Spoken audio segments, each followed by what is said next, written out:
Halo semuanya, perkenalkan nama aku Tradikta Eka Sejuta, bisa dipanggil Dikta, bisa dipanggil Tradikta. Jadi pada kesempatan kali ini, aku bakal ngebahas tentang filsafat pendidikan Pancasila yang ada korelasinya tuh ke SDGs gitu. Yang dimana judulnya pada kali ini adalah jiwa Pancasila yang hilang di tengah kegigihan zaman digital. Pernah nggak sih kalian tuh ngerasa kayak misalkan di era media sosial itu banyak sekali orang-orang yang menunjukkan kebaikan mereka, menunjukkan ketulusan mereka di kamera, tetapi mereka itu tidak sama sekali mencerminkan hal itu di dunia nyata.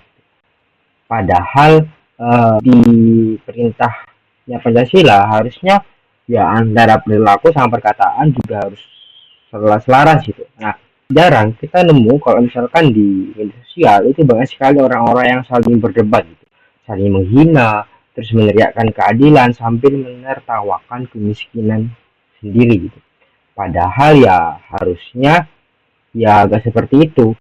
Terus juga Pancasila tuh harus menjadi penuntun moral gitu. Jadi biar masyarakat juga melenceng dari itu ada namanya Pancasila yang bersifat filosofis Gustav atau dasar falsafah yang mendasar. Kenapa bisa dibilang gitu ya? Karena Pancasila itu punya dua hal, itu ada akar sejarah dan maknanya. Kalau dari akar sejarah itu Pancasila bukan teori impor, artinya berasal dari nilai-nilai luhur, berasal dari kebudayaan-kebudayaan dari masing wilayah kalian gitu.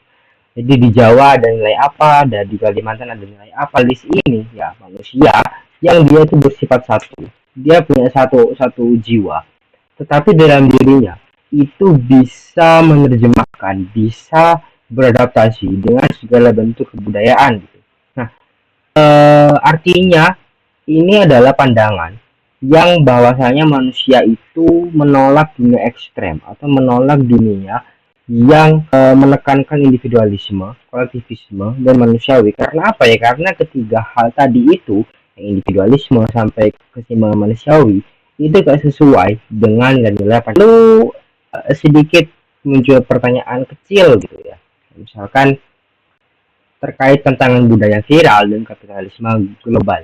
Nah, kita di sini terjebak dalam logika, kita terjebak dalam pikiran bahwasanya yang paling viral, yang paling yang masuk FYP atau yang masuk FYP itu dia paling benar, dia paling harus dijadikan contoh gitu.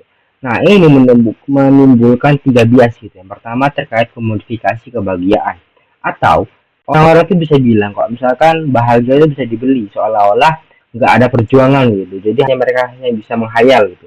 Terus yang kedua terkait tentang budaya kecepatan, di mana teknologi itu menciptakan dunia di mana orang itu saling berlomba untuk menjadi yang terbaik tapi melupakan yang nilai luhur. Alhasil ya dia menimbulkan kontroversi, dia menimbulkan kericuhan di Indonesia, di dunia nasional gitu. Terus kayak misalkan tentang kecil itu dicoba direduksi, kalau misalkan Pancasila itu berasal dari esensi, itu menjadi slogan. Sebagaimana yang dikatakan oleh Franz Pagnisuseno, bahasanya menulis Pancasila itu adalah penghormatan terhadap dignitatas humana atau martabat manusia gitu. Mulai dari ketuhanan yang berasaskan pada kesadaran nilai, terus kemanusiaan yang melawan ketidakadilan, persatuan atau penerimaan perbedaan, bahkan ketuhanan yang tidak sama sekali menerima secara absolut bahwasanya diskriminasi itu bisa dinilai atau bisa dinormalisasikan gitu. Nah, karena ya itu semua nggak itu dengan Pancasila gitu teman-teman. Nah, sayangnya keadilan sosial kini itu sering dikorbankan gitu di altar pertumbuhan ekonomi. Keadilan sosial sering dikesampingkan demi ekonomi yang maju gitu. Oke. Terus bahas lagi tentang Pancasila itu apakah benar-benar terlaksana gitu. Sayangnya aku bisa bilang bahwasanya Pancasila itu punya gap, punya jarak yang begitu jauh di dunia sekarang gitu. Karena ya Pancasila itu hanya sebatas menghafal gitu. Jadi penghayatan nggak ada. Seperti yang sudah aku tuh di sini kan ada hafalan dan juga penghayatan. Jadi hanya dihafal, hanya diingat, tapi nggak diterapkan dengan masif gitu. Terus yang kedua, itu kehilangan roh dalam kebijakan. Maksudnya gimana kak? Maksudnya kayak misalkan kamu itu punya suatu alat, punya suatu buku, tapi bukunya tuh kamu tidak dipergunakan sebagaimana mestinya, kamu gunakan sebagai mainan, tidak digunakan untuk belajar gitu. Jadi kayak misalkan buku yang harusnya ini bermanfaat malah menjadi tidak bermanfaat gitu atau dibuang-buang gitu. Terus yang terakhir adalah jurang krisis praksis. Maksudnya apa? Ya maksudnya tidak mengamalkan Pancasila bisa berakibat pada jatuhnya ke hal-hal yang bersifat fana, bersifat rusak atau bersifat sementara bagi manusia. Ada gak gitu ya? Misalkan terkait tentang demokrasi digital dan hikmat kebijaksanaan gitu. Karena kan seperti yang kita ketahui nih, sila keempat itu kan kayak mengajarkan bahwasanya keputusan itu lahir dari perundungan bersama, bukan dari kecepatan jempol di layar ponsel. Nah, ini sesuai dengan satu pendapatnya yang dari suatu riset yang dimana dia mengatakan bahwa di era musyawarah digital atau di era musyawarah di era digital itu berarti kan bahwasanya musyawarah itu berupa kemampuan untuk mendengar secara empatik dan menunda penilaian di tengah banjir informasi. Jadi kalau misalkan kalian di media sosial, di TikTok itu punya penilaian atau berdiskusi, cobalah kalian itu bersabar gitu. Jangan terlalu cepat untuk menilai gitu. Karena itu akan berdampak pada masyarakat kita gitu. Nah, terus ada keadilan sosial dan kritik ekonomi modern. Nah, ini berkaitan sama sila kelima. Karena kan sila kelima itu mengandung kritik mendalam terhadap sistem ekonomi yang hanya menguntungkan segelintir orang. Nah, jadi kayak misalkan tiga aspek kayak ketimpangan struktural, eksploitasi digital, bahkan kesejahteraan bersama itu dikorbankan, teman-teman. Nah, karena ya nilai tadi itu gak diterapkan dengan baik. Gitu. Terus yang harus kita lakukan, nah pertama kita harus menghidupkan kembali refleksi Pancasilais, atau kita bisa mulai berpikir nilai-nilai Pancasila itu dari hal-hal kecil. Kayak misalkan yang pertama terkait berpikir perlahan, seperti kamu nggak boleh menolak kejabat instan, kamu harus menerima jawaban sesuai dengan common sense, sesuai dengan akal sehat. Terus yang kedua itu bahwa kesadaran bukan paksaan, artinya moral publik itu dijadikan sebagai introspeksi saja, jangan seolah-olah dijadikan kultus, jangan seolah dijadikan didewakan sampai membutakan kamu gitu. Terus yang kedua terakhir adalah tindakan nyata. Nah ini yang paling krusial.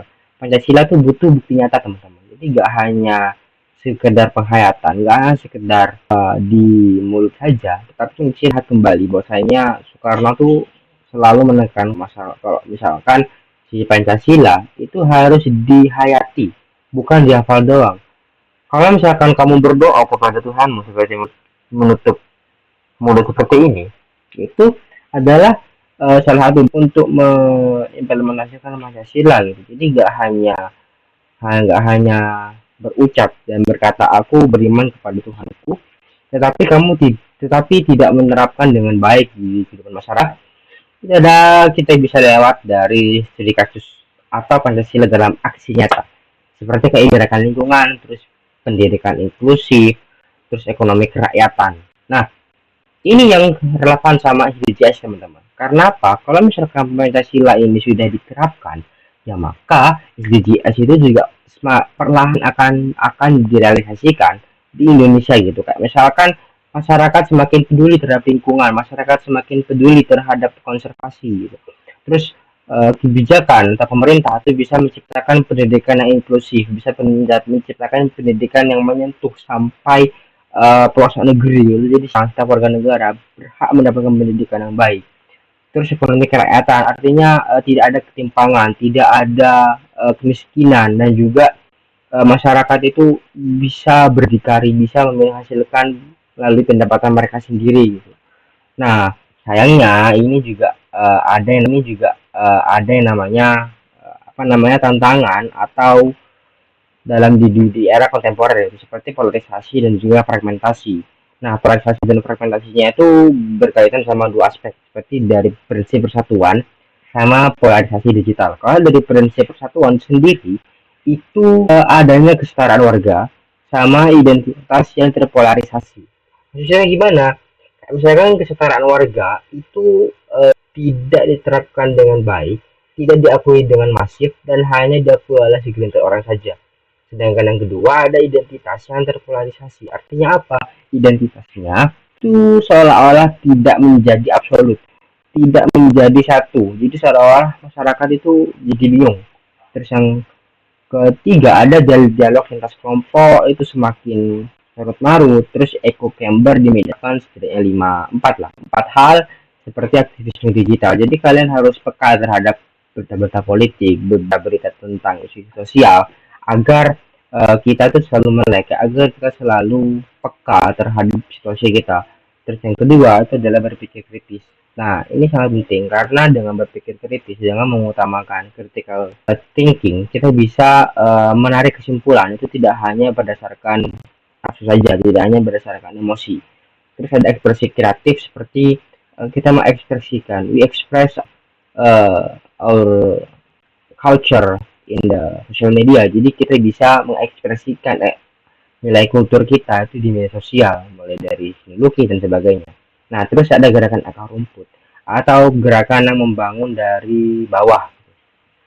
Lalu penafsirannya bagaimana? Nah, penafsirannya itu kayak misalkan dari kesadaran diri. Penafsirannya itu kayak misalkan dari kesadaran diri kita sendiri yang dimana kalian bisa baca di slide ini dari interpretasi klasik. Jadi kalian harus punya komitmen tersendiri gitu. Jadi mulai langkah konkret agar Pancasila tetap hidup, seperti kayak dengarkan dengan empati, terus dukung ekonomi lokal. Sebatas kayak kalian mendukung pedagang-pedagang yang sepi, itu kalian coba untuk mendukung mengkonsumsi makanan yang mereka jual. Terus ada lingkungan, kalian harus peduli terhadap lingkungan karena di kehidupan nanti pasti akan membutuhkan itu. Kalau tanpa lingkungan yang asri, tanpa lingkungan yang bersih, maka kita akan tersiksa.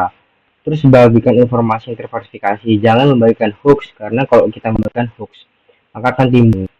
Sekian dari saya, sekian dari aku. Kurang lebih mohon maaf. Semoga bisa bertemu di kesempatan yang lain waktu. Selamat malam. Assalamualaikum warahmatullahi wabarakatuh.